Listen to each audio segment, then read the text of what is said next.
Today, the 26th of February, represents the ending of Purim.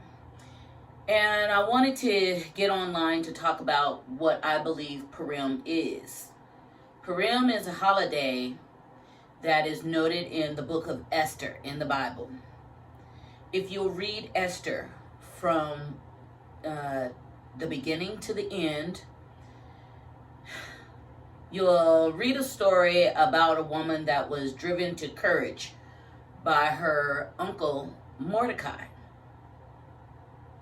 He was driven to write a law. I call it a law. The Bible says something different. I have to go back to the Bible to be exact about, I think they called it an edict, but I'll call it a law. Mordecai was responsible for writing the law that would allow we say these times Jews, but I want to believe that it was Hebrews, and giving them the right to fight for their lives or they would have been annihilated.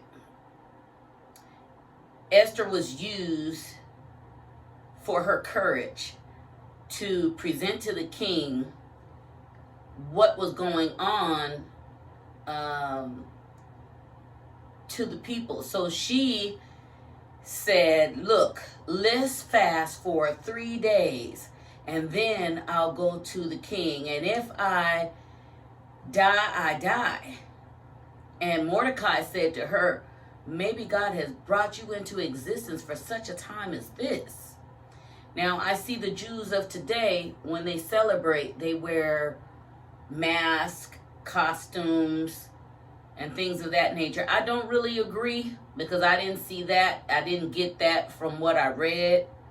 From what I read, I believe that the table should be dressed very nicely because it's a celebration. People should be dressed very nicely because it's a celebration. All right? And because we're celebrating our existence, we should be going all out like people do for Christmas. They go all out. They decorate their homes. I don't know that at this time in my life decorating my home is that big of a deal, but I feel like because the meal is so important, it's a feast in my home.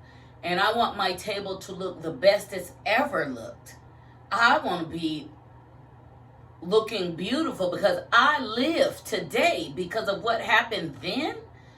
This is a real party in my opinion. And so I think it's a time for friends or family to come together. And if they have money to buy each other gifts, great. If they don't, focus on what they could do for the poor. But feasting and partying because we live, to me, is what Purim is all about. And when I give a gift to someone, if I can afford to do something, it's a valuable gift because they are valuable to me.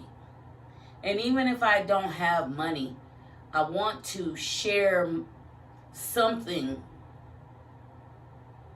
with the people that I love somehow. So Purim is a special holiday for me that I was never raised to remember. I didn't even know about Purim until I became an adult. And I just happened to read it in the Bible. That's the only way I knew about Purim. And based on what I read, I've decided I should keep Purim as one of my holy holidays. And I think of myself as a Messianic Jew, but I also think of myself as a Hebrew Israelite. So I read the Bible for myself, and I interpret for myself, and I do history for myself until somebody comes along with something better. But I'm going to check everything these days that people say. I didn't do that many years ago. I just followed. But these days, I read what it is I'm following. So Purim is a holiday that I keep, but I do not wear costumes. I I try to dress up and make myself up and make my table up and invite people over to gather, because simply we exist. And we should be happy that we exist. I'm very happy that I exist. And that's Purim. We're still here. And I mean, Hebrews are still here.